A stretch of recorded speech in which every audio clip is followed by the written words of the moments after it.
Hey friends, how are you? Welcome back to Backspace. In this creative Microsoft Word tutorial, we learn how to make a custom border in a Word with text for certificates, posters, flyers, invitations, and professional document designs. This effect help you combine decorative borders and text to create style, eye-catching layouts. So let's get started. I have assignment and I open it. You can open your document like certificates, assignments, etc. Now I am go to the design menu. Click the page border option. Now I make a custom page border. Go to the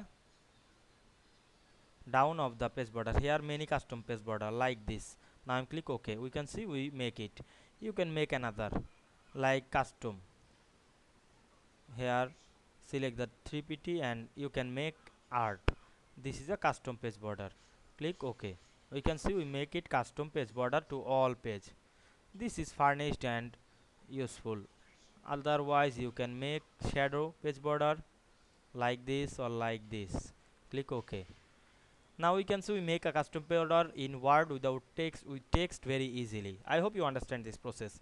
If this video helped you, don't forget to like, comment and subscribe my channel to get more than important video very soon.